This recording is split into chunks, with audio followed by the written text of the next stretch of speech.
Hey guys, so welcome to my channel. My name is Michaela. Today we're going to be talking about how you manifest all the time, whether you realize it or not. So we're always manifesting, and if you don't know what manifesting is, basically it's the concept that everything around us is made up of our thoughts. So if you think for 50 days straight, I have a pink milkshake, I have a pink milkshake, I have a pink milkshake, you eventually go into that present moment of time. You shift your timeline and you go onto that timeline just through your thoughts. So it's like the idea that the universe is made up of all of our thoughts, and everything that we do and everything is a result of that. I have been reading the book Mastery of Love, which I know y'all know. Like, I keep mentioning it in like every video. But in that book, the writer was talking about how you aren't the mind, the body, or the soul. And that is a very big part of not only healing, but being able to enjoy this life to the fullest and manifesting everything that you want while you're here. We know we aren't the body because if you look at your hand and you say, what am I? Like what am I? If you just look at your hand and say like, what's looking at the hand, you know? That kind of tells us that we aren't the body. And then you know how we have like two heads in our voices, that kind of notions that we aren't the mind. But understanding how we are the soul, but at the same time the soul is simply life, and everything on earth as well as in other dimensions are just vessels that carry life. Like, that is it. Life is pretty much the main character of all of this, if we're very honest. Like, at the end of the day, we are simply just life happening as it is. And that is a very big concept when it comes to manifesting, because knowing that you are life can allow for more life to flow to you. So what do you do with this information when you realize that we are just life happening and that we manifest everything in our realities? Then you start to make small changes to your thoughts patterns, and then that eventually turns into your beliefs beginning to change, how you really perceive everything that's happening around you. Because the only real moment is the present moment, right? And a lot of the times we're manifesting things to get to another moment, but enjoying what you have in the moment and being grateful for that, but also shifting your present moment to fit the moment that you want to get into, which is the end result of your manifestation, is a really big part of it. It's going to require thought analyzation. It's going to require you to really go in depth with yourself. A lot of the times in mainstream media, mainstream manifestation tips and stuff like that, it's just writing in a notebook, when a lot of the times it is simply just so much deeper than that. At the end of the day, it is just so much deeper than writing in a notebook, right? Because it's talking about how we create the life that is happening around us, because we are life. And so if you look at it from that vantage point, whatever the very essence of your life is, the life that you are living, it's going to attract just that. So it's not just going to be, well, I want, like, this is my life and I want a little piece of this to change here and like that. You have to transform your entire life to get to here to attract this. So it's kind of like shifting lanes in Mario Kart. And I know it's weird, but it's like you're going down this one lane, which means you're attracting the very end of that lane. But if you switch to this lane, then you're attracting the very end of another lane. So it's really just switching lanes, which is like shifting timelines. Which has a lot to do with manifestation, because it's basically altering what your life is going to be based on this present moment. And every second we're shifting into new moments. Every time I do this, I'm moving into a new moment, right? And so whatever like my thoughts are based on, the rest of my moments coincide with that. So each moment is changing, and each moment you get closer to getting to another moment. I hope this is making sense, because it's making sense in my mind.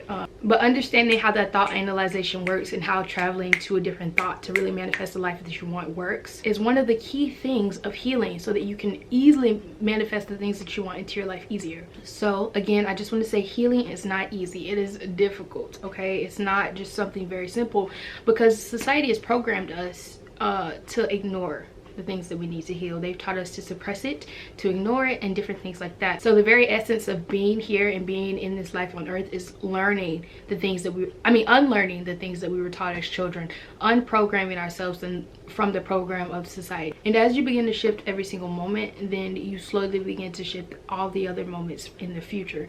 So as you change this side of the lane, you begin to change this one, and it's a constant shift. And that's how the universe works. It's just like constantly moving and evolving, and like it's life. One big thing when it comes to manifesting abundance, right? We have to move from the mindset of scarcity to unscarcity. How we view the things that we're buying, right? So if you go into the store and you want to be rich, that's your manifestation, right? If you go into the store and you're like, I wouldn't say being careful with your money, but you're buying from a place of scarcity. Don't do that, because you're just going to, it's like if you're buying from a place of scarcity here, you're going to be buying from a place of scarcity when you reach here. So if you're buying from a place of unscarcity, which again, I'm not sure if that's the right word, then you'll begin to buy from a place of unscarcity here. It's basically you attract what you are. But another big part of the healing process is like, you aren't just going to heal once and then that's that. You're going to be healing the very many unhealed versions of yourselves, because they all make up you. At the end of the day, they make up you, and again, they are life. And so within life, it's a very intricate thing. Life is very intricate, really getting down to the really nitty-gritty of the things that you have to heal. And like, the thing with wounds and emotional wounds in the emotional body, because that's the main part of healing, you have to clean a wound out over and over again. So it's not just going to be a one sweep and it's good. Like, healing is a constant. That's why I say healing is a process, because you're constantly cleaning out wounds and then bandaging it back up, cleaning it out again, bandaging it back up, and continuing until it's fully healed. And that's what you have to do with every single unhealed version of yourself to get to where it is you really want to be.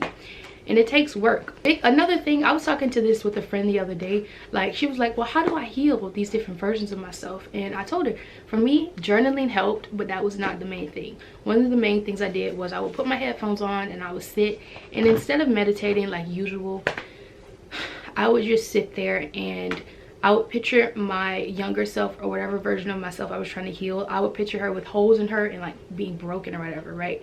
And like light coming out of her. And then what I would imagine is me picking up the pieces and putting it back into her and like healing her, like just imagining it in my head. And I would do this every day for like maybe 3 days, I think. But I did that and I made it a normal thing for me to do. And then I would imagine like her just breaking into light and then coming into me, because I am already light.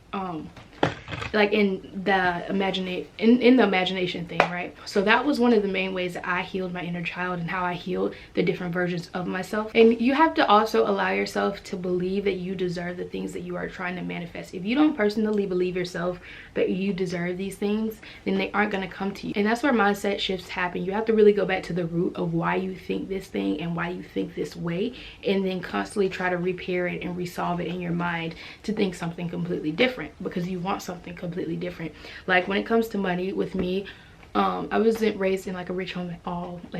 Healing the mindsets that were thrown onto me when it comes to money, like, because I mean, I've met people with a lot of like mindset shifts that weren't what I wanted, right? And then it was projected onto me. And then a lot of the times when emotional wounds, because there can be emotional wounds when it comes to money and like financial situations and stuff like that, of course, because of the society we live in, a lot of the times when those financial burdens or financial emotional poison things were like casted onto me, I accepted them. And then I was in a place of saying, well, no, I can't do this because of that.